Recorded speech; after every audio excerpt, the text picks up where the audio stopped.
Hello. Hello, friends. Should probably take this off. Hello, stream, and all the wonderful people out on the internet.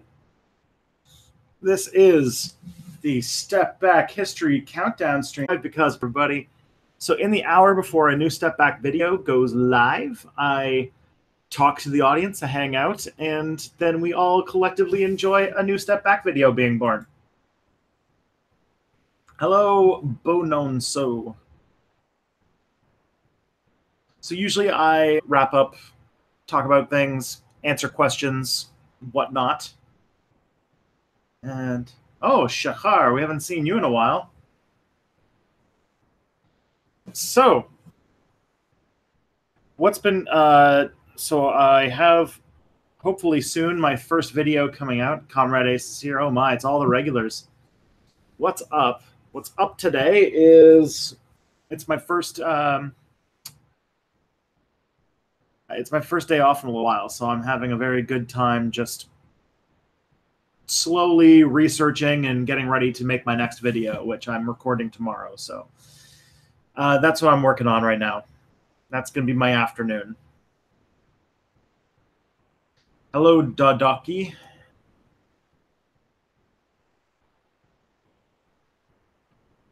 Besides that, it's I've been working at a job for a few weeks, and that's been going well. Hello from South Africa. August winds are blowing me away. Well, what do you know? Yeah, I guess it's winter time there in South Africa, if they even get something that approximates winter. Hello. As far as what's been going on over here in Step Back Land, I've been trying to figure that out. I just got a new job, and I've been making videos I made a video for that, and that's been like my project this last few weeks, getting that channel up and running and stuff. And last week there wasn't a stream because we ended up doing Subscriber Appreciation Day on Thursday last week instead, because Ollie from Philosophy Tube came and did a show with us, so that was fun. You missed basically everything since the last time. So you haven't been watching any videos or keeping up with streams or nothing? All right. I understand. So one of the things that I did announce, or that I did kind of say on Twitter today, that I am like not 100% sure how I'm going to do it, but oh my, yeah, -7, yeah, you can consider yourself in wintertime with that. I was beginning work on a Patreon stretch goal video, which was going to be a history of Al-Qaeda, and doing the research and like just looking at the scope of things, realized that it should probably be a 4-part series. Is it weird that I'm only 15 but have a better beard than you? I guess. I did not know that you were 15. I thought you were 17. Audible Anarchist, you had 4,000 subs yesterday. Great job. That is a big milestone. I don't have a noisemaker right now to celebrate, but congratulations. But yeah, it's so I'm doing a 4-part video on Al-Qaeda, and I'm going to do the first one next week, and then I'm going to do 3 more. One in August, one in September, one in October, and one in December. I would do November, but I have all of November booked off because I'm doing like a theme month in November. So like I was like going through, and I realized that like between tentpole videos and Patreon stretch goal videos and the theme month, I have all of my videos planned out until December now, which is pretty crazy. Hello, Mr. Zhao Zhao. Every time I see that name, I'm always like, Zhao Zhao. Isn't that some kind of dog? Isn't that like a dog breed of some kind? But yeah, So I'm doing the thing for a bit. Al Qaeda, and if you're a patron, you would get to see the upcoming month of videos of what's going to come out. This might get moved around in case like a collaboration or something comes up, so we'll see. Shachar. You guys seem to be having more fun talking to each other anyway. Oh, a chow chow. Chow chow. That's the one I'm thinking of, yeah. It's like is that the dog that looks like a giant nutsack? Like it's like this like wrinkly, loose skin dog that often gets like weird infections and stuff like that? Or is that a different dog?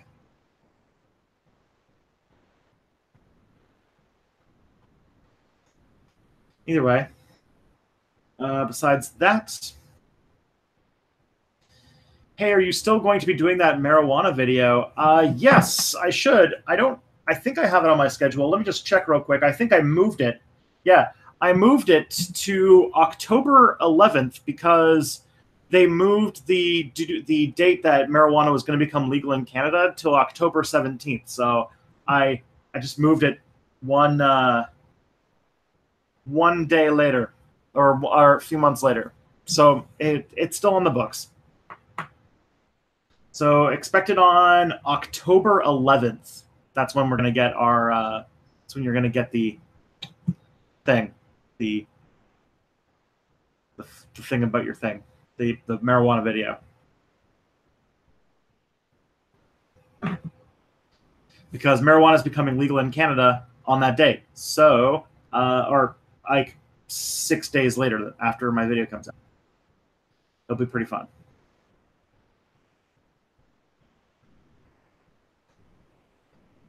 Oh man, look at all these people having a community. Oh, it looks like a lion bear. Then what is the dog that looks like it's like wrinkly and weird?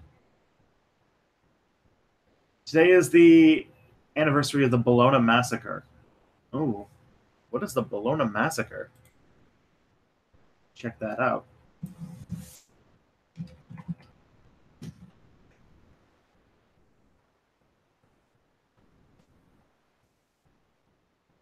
The Bologna Massacre was a terrorist bombing in a central station in Bologna, Italy, on the morning of the 2nd of August 1980, which killed 85 people and wounded more than 200. The attack was carried out by a neo-fascist organization, Nuclei Armati Rivoluzionari, which always denied any involvement. Other theories have been proposed, especially in correlation to the strategy of tension. The bombings in the fourth deadliest territorial attack in Western Europe, behind the Nice attack in July 2016, the Paris attacks in November 2015, and the Madrid bombings in 2004. Well, there you go. We all learned something. Yes, Quill 18. I remember Quill 18. I used to watch Quill 18 until I kind of just stopped watching video game YouTube channels because I was getting bored of them.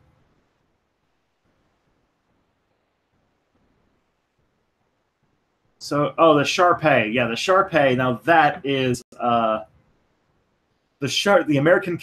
Okay, I gotta know, what class in high school made you memorize every American Kennel Club dog breed? Like, I don't remember taking that in high school. What is that? What class was that? Was that like a pet grooming class or something, or like a veterinary class or something like that? How about April 20th at 1:08 a.m., which is the 69th minute of 420? That is excellent.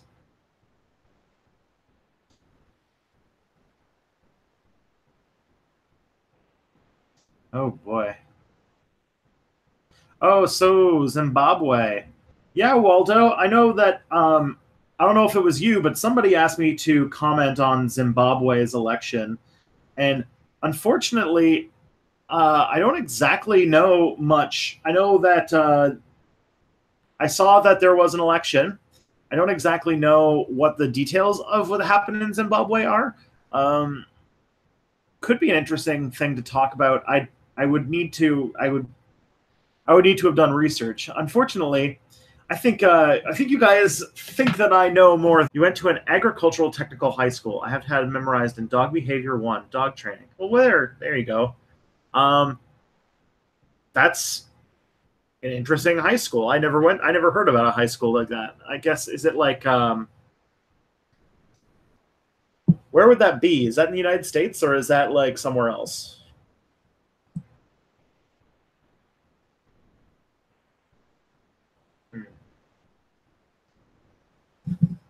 Either way, other things that I've been doing is I've been reading this puppy, which is, I have the Operation Titanic written down. Let me just check it real quick. But like, Comrade Ace, I thought you already knew. Like, I'm not exactly a military history person. And like, this is like about like ruse, right? Like, this is like, yeah, Operation Titanic was like the thing behind that video game Ruse. Not exactly sure what I'd be able to say about it. Have I done a video about Native American removals? I haven't. So like, I have nothing against doing a video on that subject, but like, one of the things I wanted to do was when I talked about indigenous peoples, and when I talked about indigenous peoples in the Americas, a lot of YouTube channels and a lot of videos about them sort of talk about them as like they're just like waiting for the white people to show up when you talk about their history. But what I wanted to do is talk about some of the cool stuff that they did on their own terms in their own areas. And so, like, things like that from the past, like, I haven't gotten around to that kind of stuff yet. Have you done a video on residential schools? No. I do know that people have been like, Ace has been asking me to talk about Operation Titanic forever, but like, I honestly think that there's so much World War II content on YouTube that's like, if I'm going to do a World War II video, I would have to do something very unique. And also, I mean, there's plenty to go with talking about the non-YouTube or the non-World War II stuff, which I think might be like about half of YouTube is probably like, or half of history YouTube is like World War II stuff. Hello, Tim Van Reen. Region, Ryan. Okay, landscaping, floriculture, natural resources, vet tech, companion animal and shop management, equine science, environmental science. Man, girl, it's been noticed. You sounds like your high school gave you more like marketable skills than mine did. Yeah, use as an excuse to talk about the human side behind the war. Maybe. I do have a video on guns. It comes out probably in like 2 weeks. Waldo, can I send you money? Yes, you totally can. Waldo, if you want to send money, you can either do it by going to paypal.me/stepbackhistory, going to patreon.com/stepbackhistory, or by just doing a super chat in the chat room there. All of those work. And I thank you very much if you choose to do so.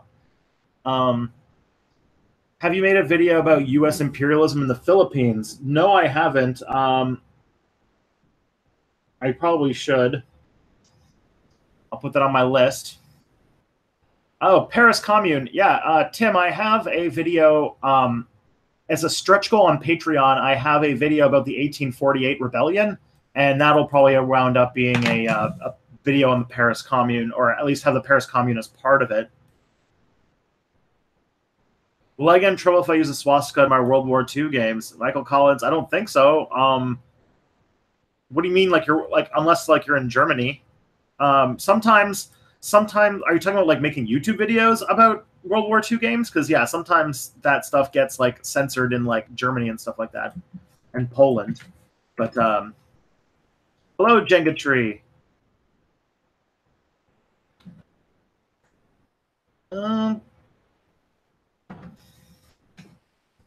All right. What about the Seminole tribe of Florida? They have a really interesting history. They do. And actually, I know that professor that I know at Western, who she talks about. She wrote a book about the Seminole people and the removal in Florida and stuff like that. So I could definitely talk a little. I could definitely see if I could talk to her. Well, Waldo, if Super Chat's not available, paypal.me/stepbackhistory should work. PayPal, I think PayPal works. But if that's like a thing you want to do. If you have swastikas in your YouTube videos, technically I think it would end up being it would end up being banned in Germany and Poland especially, but for the most part it's not really enforced and no one would notice. So but it's kind of like lots of video game books by lots of video game books are video games that have Nazi people or Nazis in them typically don't use swastikas. And I would have questions about someone's motivation. Emperor Alexander the Great, have you ever thought of making a video about Native American history in Canada? Yes, I have. I've had many people talk about or want me to do that. I talked about it a little bit in my brief history of Quebec video, but not in detail. So definitely a way to go, a direction to go down. Can you explain? Okay, Danielle Ray can you explain can you explain what your video will be about today? Yeah, my video that comes out at 2 o'clock is a video that has been in the works for, I think, like a few months. This is a video that's been requested probably for the last 6 months, and it was the Lavender Scare. So it's a video about a witch hunt for secret homosexuals in the federal service that happened around the same time as the Red Scare and continued until the 1970s. And that's basically the story of what's going on. And there was a book about it, and it was really good.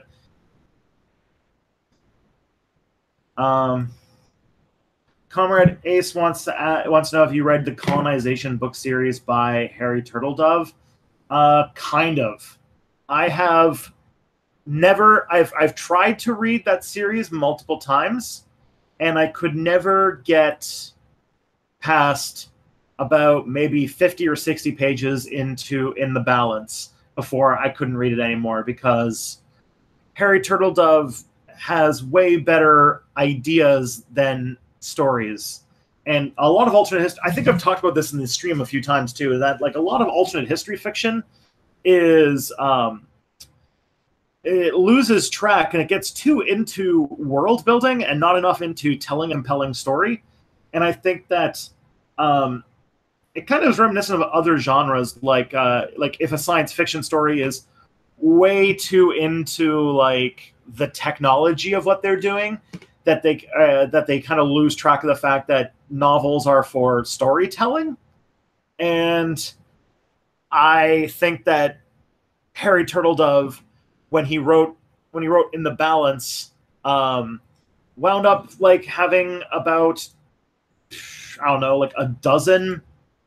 Like I feel like the first like 70 pages are just multiple first chapters introducing like 40 different characters. Like I think there's like something like 12 main characters in the Balance, and it's like, oh god, this is way too much. This is way too busy of a book. I really think that if I were to like be an editor for Harry Turtledove, I'd be like, can you like stick yourself down to like think about like let's reduce yourself to like a few main characters, maybe even 2 or 1, you know. But then again, so like I like hearing about Harry Turtledove novels, but I don't really super enjoy reading Harry Turtledove novels. That's about all I can say. I think the concept of the series, that aliens invade during World War II, is really interesting, and the way that he designed the world building is really good. But like, did we really need like 14 different point of view characters, including one that's like a semi-professional baseball player? Like, I don't know. I feel like that could have gone, that they could have been better. And I feel yeah. So that's my hello, Fra Farewell. You didn't miss a whole lot. We just got started.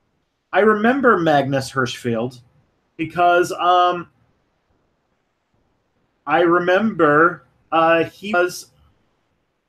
There's a show. It got canceled because of the main character the actor in the main show got Me Too'd, and that was what's it called? Transparent, which starred what's his name, Mr. Sambor, who ended up getting, or Jeffrey Tambor. That's it. Jeffrey Tambor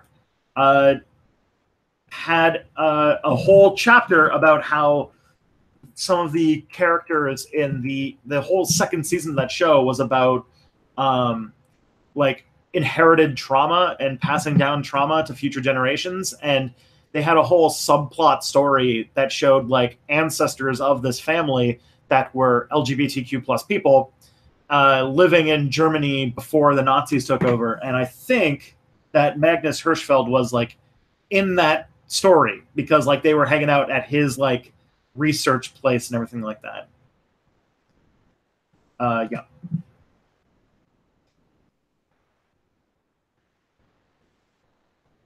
All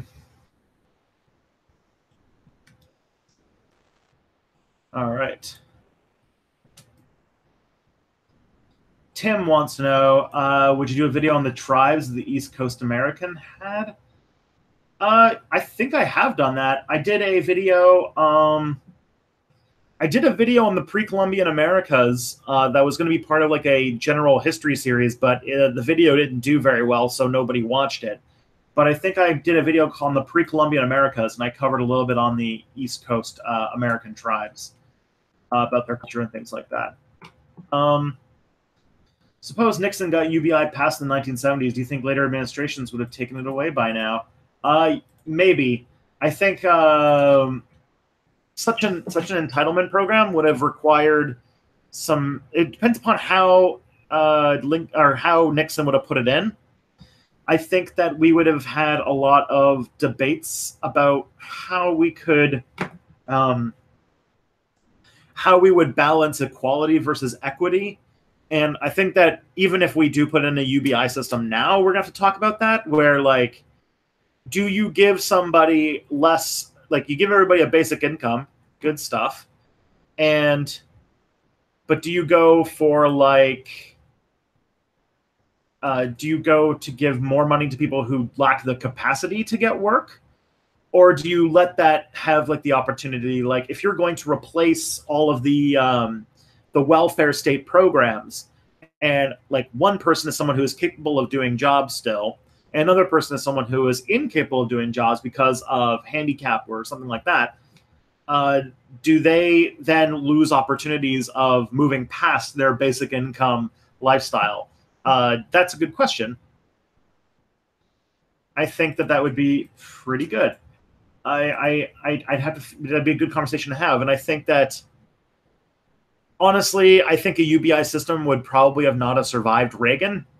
But then again, if a UBI system was put in place, maybe American politics would have changed, because once you put a program in place, it's a bit harder to take it away, and a UBI program, something that would have helped everybody, could have really changed things around in the 70s, and you probably would have a very interesting, different situation.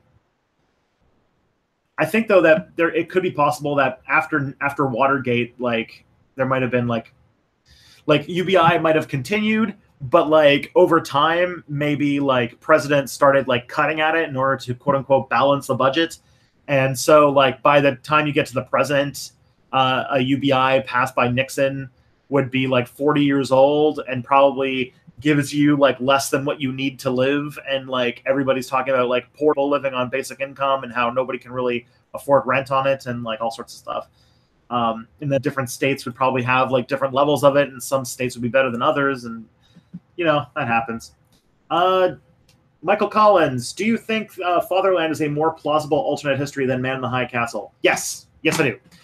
So for anybody who doesn't know what these are, The Man in the High Castle is a novel written by Philip K. Dick that explores a United States that has been conquered by the Axis powers after the Axis wins World War II. It is a America where the west side of the United States, the West Coast, has been conquered by the Japanese, and the East Coast has been conquered by the Germans.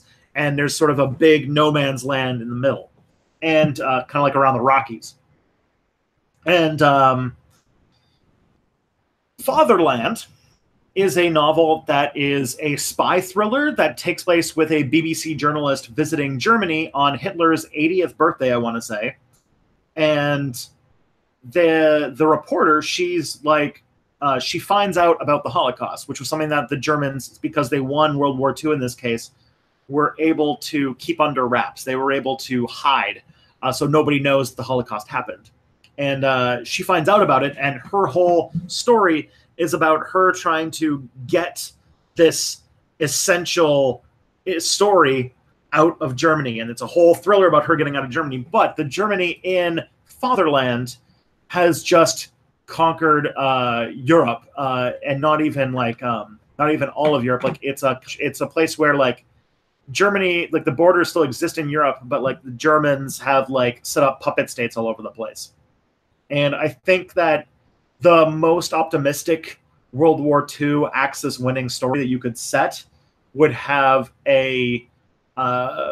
probably a Europe where Germany is just the head of this sort of dark version of the European Union, where all of the countries in Europe are all like fascist puppet states to Germany. And I don't think. I think that you'd have to be really conceited to think that a country like Germany or Japan would have the military capacity to actually conquer an area as large as the United States. The United States is so big that like mounting a invasion like that would be next to impossible. So I think Fatherland, if you're talking about just like the world of that, then yeah, Fatherland is like the way to go. Some people don't like it, but I thought it was really good. Shakar, do you know Oversimplified?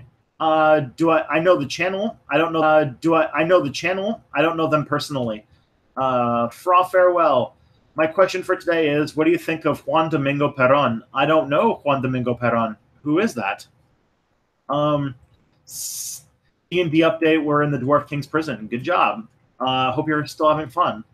I hope that you get. Hope that 5th edition in Hebrew comes out soon, because I think you'll have a lot of fun with that. I think it's way more fun than 4th edition. Girl, it's been noticed. You know what a cool video would be? Plantations in the Northeast United States, like northern plantations. Because there really wasn't plantations in like ton. Like, are you talking about like slavery in the American North before the northern states banned slavery? That would be interesting. But like, slavery, like it was practiced in the South, was actually not economically viable. There were like house servants type slavery, and like there were some slaves that were like artisans and things like that, but it was really hard to practice slavery like with the plantation model like in the South, because in the North, you don't have a climate that is conducive to growing crops. But if you mean something else, then I am very much interested to find out.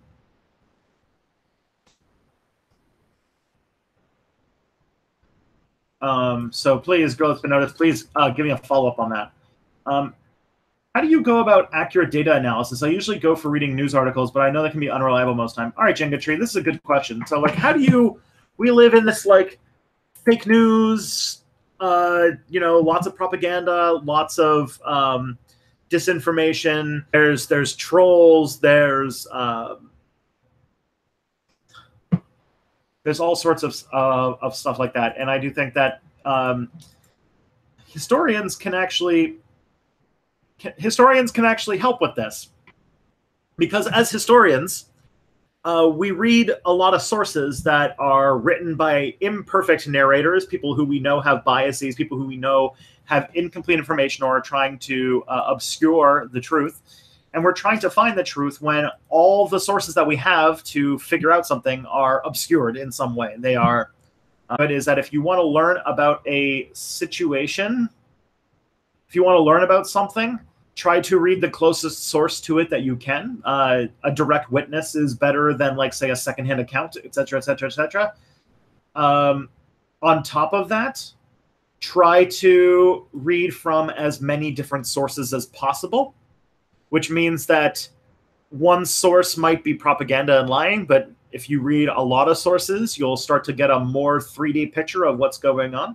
And third, read against the grain, I guess would be another thing to say, because like we live in a world where, or like sometimes people will say things that are true, but they won't know that they are saying things that are true. Like there would be like old descriptions of the way people were that were racist, like look at these evil people doing this, this, and this, and you can sort of take those things that they're saying that they're doing and try to talking about and try to be like, instead of reading an article and thinking like this is them talking about an accurate version of reality, try to figure out what it is that this implies, the person writing it, and figure out what the purpose of that writing is for, and figure out what the incentives of that writing is for, and read as much as you can about the author themselves. Because if you don't understand the filters that people use to understand their own world, and realizing that they are a person who is seeing the world from an angle that could be that makes sense to them, then you're not going to get accurate information out of the source. And so be postmodernist and try to unpack the not only what things are being said, but what the worldview of the person saying them is like, and how you can sort of reverse engineer what's going on from them. Yeah.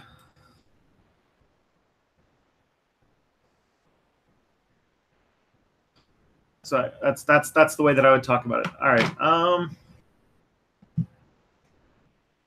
Girthax wants to know, do you think that a one-state solution with equal rights in Israel is possible, or will conflict end in the slow, inevitable genocide of the Palestinians? I have no control over the internet. My internet is only like, it's got to be something on YouTube's side because I'm not having any issues on my end. All right.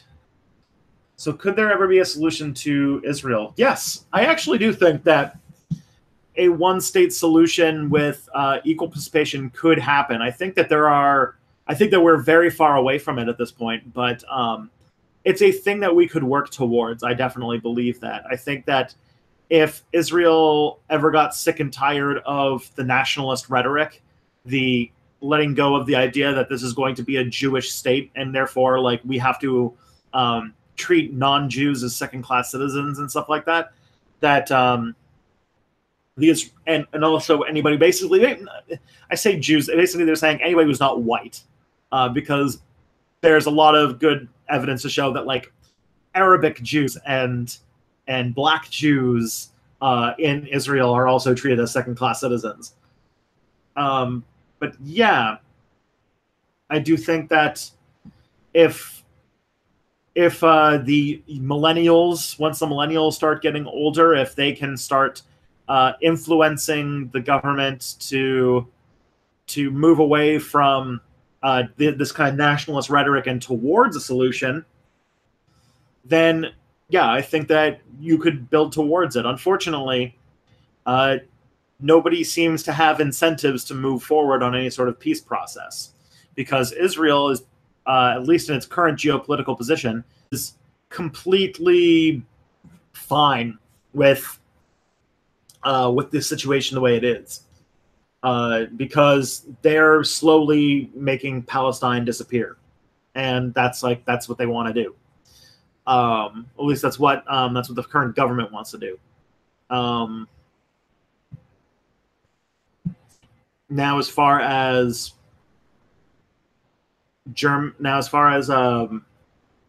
other ways that you could go about it, it would also, if the United States had a major policy change when it came to Israel, a lot of the reason why Israel is able to do the things that it's doing is because the United States is shielding it from a lot of international pressure. And if that ever changed, then the Israelis might have to change tack.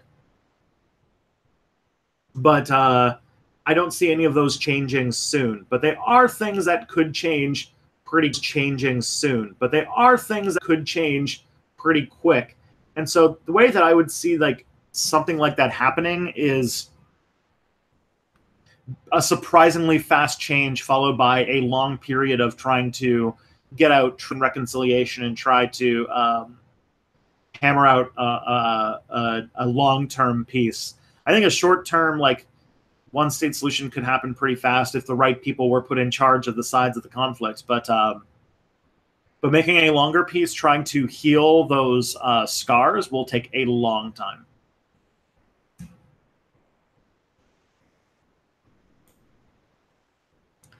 I'm getting information that there is lag, but honestly, I don't know. I think it must be something on YouTube's end. I don't think there's anything I can do about it. Are we already talking about Israel-Palestine? Yes, we are, Dan. I'm sorry. All right. Goldsman knows, well, there was a huge molasses or rum plantation in Connecticut. Okay. Yeah. I'll look into it. I haven't heard of these before because I'm more of an expert on post-Civil War America, but I'll look into it. Northeast plantations. All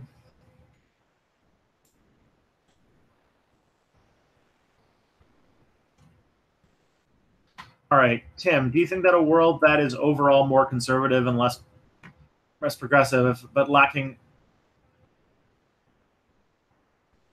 Do you think a world that is overall more conservative and less progressive, but lacking Nazis and Soviet-style communism would be a better alternative? Oh,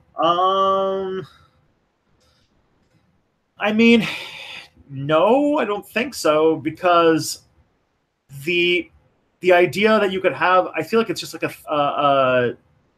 it's not a plausible thing. Like, I don't think that there could be such a thing as a like moderate or conservative world that doesn't have its extremists, because it's like the model, the liberal model of running the world, the capitalist model of running things, inherently in its very existence is sowing the seeds of its own destruction. The way the capitalist mode of production will not be able to sustain itself once the technology of our economy changes beyond a certain point. And you've noticed over time that capitalism is having more and more crises. It's having to do more and more work in order to keep itself going.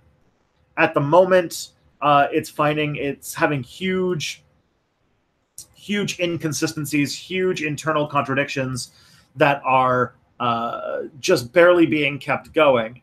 And I do think that there's this mode of thinking, this like way of running things, inherently creates misery and collapse and results in people trying to find alternatives. And that's kind of inevitable. It's like, to go, depending upon how theoretical you want to go, it's capitalism collapsing and becoming something else, hopefully something better, is as part of human nature, or as part of the world, as like, laws of physics and things like that, because of the books and things like that, because of the processes involved. But that's like historical materialism right there. Yeah.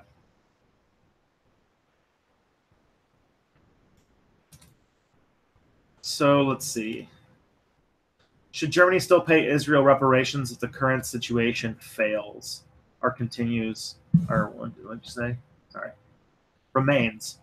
That's a difficult question. I have no idea. I feel like that should be a complicated thing to discuss, that's for sure. How did the native Egyptians react to the Kush taking over? Unfortunately, 255 AD, I'm not exactly sure. I don't think anybody is super sure, because not a ton of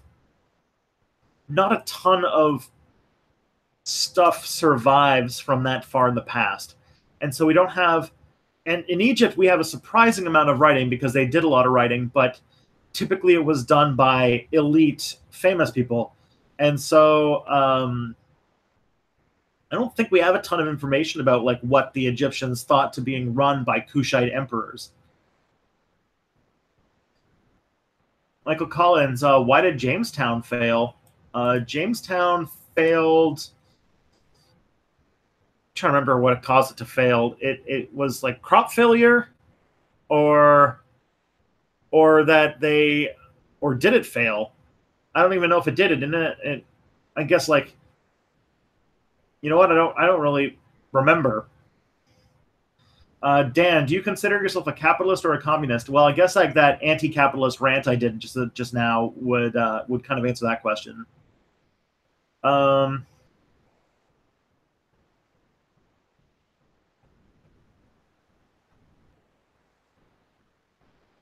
Yeah. Okay. What's your favorite historical warrior civilization to explore that doesn't that what's the most underrated or underexplored? I would definitely go with the Aztec society, specifically like the Jaguar Knights of the Aztec society. That they dress up in big furry costumes and had like macuatls, which are like these, like almost like a cricket bat, but like the two sides of the cricket bat. I feel like they don't get appreciated. Like the Aztec warrior mindset is very different from other martial cultures that we don't really talk about, like, because they believed strongly in like human sacrifice and in their belief that they had a war god named Huitzilopochtli that needed human sacrifice in order to live, and so they often had this mentality that war was not a place where you went to kill people, it was a place where you went to get captives. And so your ability to capture enemy troops was like your sign of honor. Like that was how good you were as a warrior. And I thought that was really interesting.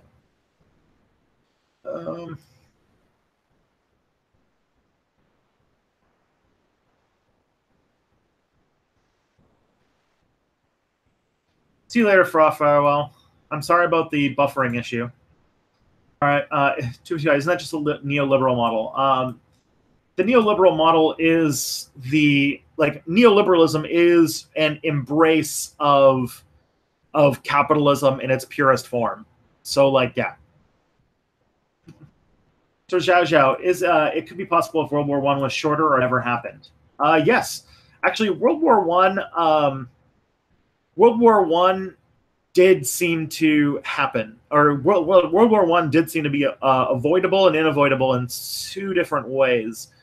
One, like the actual World War I as we remember it, actually lost itself, or actually like only happened due to a series of circumstances that were bad. Like there was like a foreign minister who had a heart attack. There was all of the unlikeliness that came from the whole unlikely aspect that came from Gabriel Prince, German Kaiser, was like on the Mediterranean. But there are some things that made World War I a little bit inevitable, which was that they did not have an international body to arbitrate like alliances and war and peace. So there was no UN to go to in order to work out their problems. Two, there was a lot of these secret alliances and secret negotiations. So countries were in these secret organizations. So people didn't know if like an international incident would blow into a world war because they didn't know who was allied to who or whatever. Three, because of railroad timetables, once you committed yourself to getting involved in a war and you did full mobilization, you basically couldn't stop it once it started.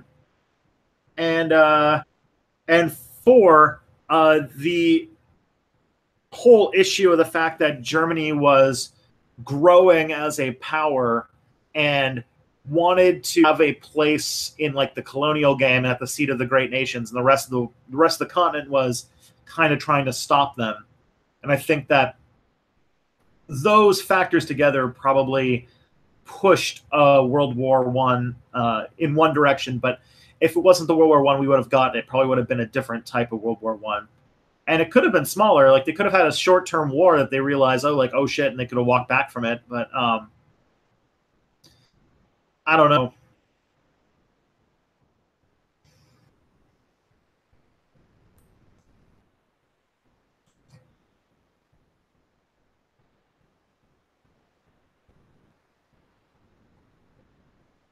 Hellfox, do you have a better option? I'm not sure what you're referring to anymore.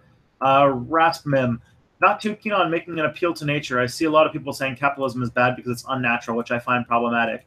Yeah, we can talk a little bit about that. So, like, the thing that I was talking about as like natural and and communism and stuff like that is about like how it's part of historical materialism and looking at society and culture and our economic system, and instead of seeing them as things that we have imposed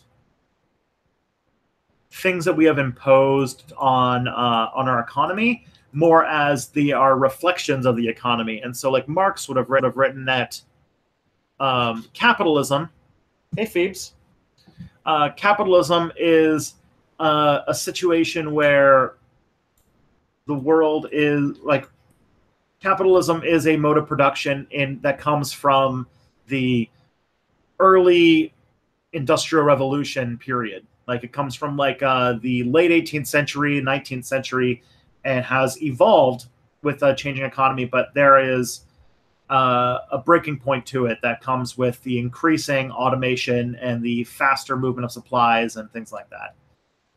There's a lot more to it, but that's like the basics. But if you think, but basically, like the situation would have been something close to like seeing capitalism, or seeing like the world as thinking that the world is the way it is because of capitalism, or the technology works the way it does because of capitalism, is kind of putting the cart before the horse, and that we don't have that much control over how our economics works as we think, and it's kind of a emergent phenomenon that comes with the way that our technology works. Now, humans can shape the way that technology works, but that's a different thing. That's a different discussion. Danny L. Ray, you should do a history of the Tuitonga Empire. It's a big empire in Oceania, or something about African history. Africa is amazing, and history channels ignore.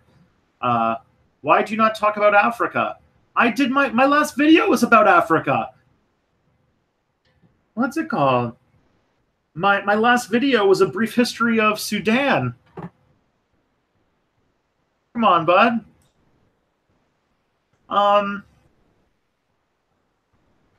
And I did a video about Ethiopia not too long ago, and I did a video about Mansa Musa. Like I've talked about African history. How are we on time? Okay, we have 9 minutes left, so I gotta get really on top of it. Dan, do you have a history degree? Yes, I do. Emperor Alexander, hey Tristan, what would North America be like if the Native Americans were able to fight off the Europeans and succeed in keeping their land? And also, what's your favorite historical timeline? I'm not exactly sure what you mean by my favorite historic timeline, but I think that the indigenous societies would have probably over time, depending upon whether or not they were hit by disease, they probably would have died of, they would have had the 9 of 10 people die of smallpox. But if that didn't happen, then I imagine that there would have probably been a longer term process of adapting the white man's technology and using it against them, and they probably would have been able to hold their own for quite a long time. I don't think colonization could have been prevented, but it would have been a lot slower and would have had a lot more capitulations to them. You should do a part 2 on Mormonism. What do you want me to do for a part 2 on Mormonism, Dan? Wasn't World War I mostly an in-family fight because most of the royals were related and regularly went on family visits? That is partially true. At least the Emperor, the King of England, the Emperor of Germany. Tim, describe your perfect world. Basically Star Trek. I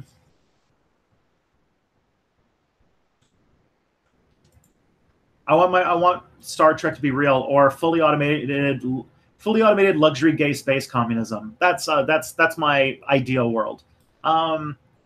Waldo, if World War I didn't happen, how German do you think the world would be? Oh boy, how German would the world be? A little bit more. There's some places like in Ontario here, but also in America that actually spoke German until World War I, and then they banned their curriculum. So you might have actually seen that there were like large German-speaking parts of like Pennsylvania and stuff like that might still be around. Do you consider violence and self-defense justifiable? This is very touchy. I would think that violence, like as a rule in self-defense, is justifiable.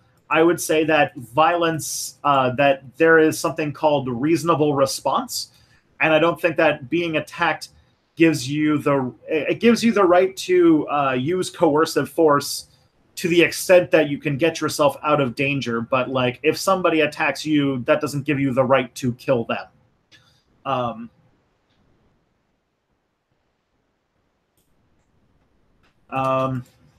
Yeah. Is there any war or conflict in human history that matched the destruction of World War II? World War I. Do you think that? What do you think of the movie Blood Diamond? I haven't seen it. When people on how socialism was responsible for millions of deaths, they are one thinking of communism and Stalinism, and two forgetting about how capitalism led to slavery and colonialism.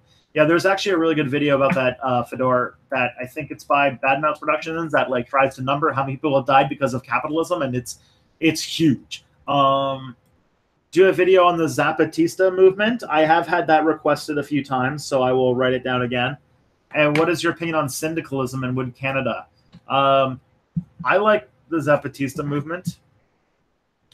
Or sorry, syndicalism. I think syndicalism is a good form of praxis. Like I think that if you want to make the world a better place, joining a union and making unions more powerful and running the world through unions would probably be a pretty good way to do it. Is it the only way to do it? No, but I think that anarchists don't believe in one size fits all solutions to the way that things. Who made that video? It was the video. Fedor was. It was Badmouse Productions. Do a video on Sterner. I'll write it down. Should every country have Scandinavian-style prisons? Hell yeah. I mean, if you have to have prisons, you might as well make prisons that are even trying to be humane. I really like Scandinavian-style prisons. I think that they still are a little restrictive, but that's okay. I think that we should probably look into alternative forms of justice and policing that don't involve prisons. But I know that that's a hard pill to swallow for a lot of people, and I think that Scandinavian-style prisons are at least a giant upgrade from what we're doing now. And maybe we really just shouldn't have so many people in prison. Since you identify as a democratic socialist, do you think the world should be like Norway and Sweden, or do you do a video on the Scandinavian countries? Scandinavian. I don't consider myself a democratic socialist. I consider myself an anarchist, or an anarcho-communist, or an anarcho-something. But I do think that democratic socialism would be better than a lot of systems. I do think that a lot of I think that democratic socialism, Nordic model, Allende model, any of those would probably be upgrades to what most of the world is doing. So I'll take it. I can't wait for the radical leftists to take over so that I can be the radical left that's attacking the radical leftists. Like I feel like, move those goalposts. Yeah, communism is state capitalism because the means of production are owned by the state and not the public, which it is under socialism. Precisely. You're an anarcho-futurist. I'll take it. Thoughts on Antifa?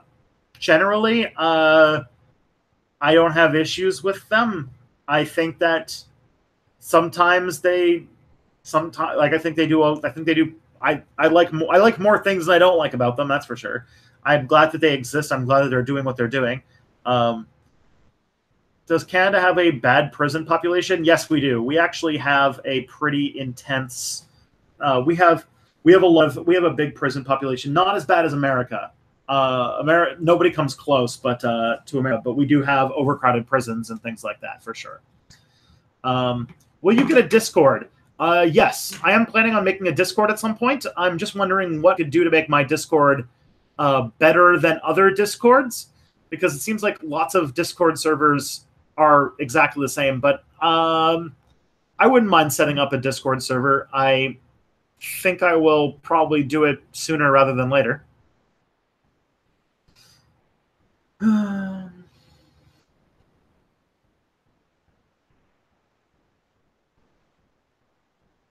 Oh, why do I want me to Google Murray Bookchin?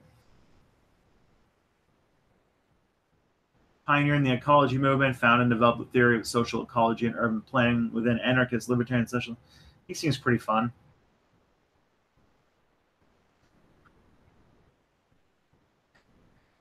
But yeah, capitalism, the idea of private ownership of the means of production versus like state capitalism, which is where the government owns the means of production.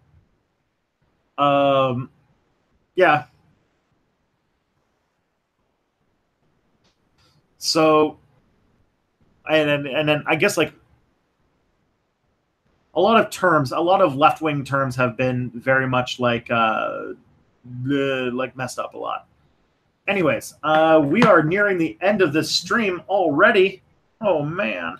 How do you not know about Bookchin? It's because I am a bad anarchist. I've heard the name before, but I haven't like read about him very much.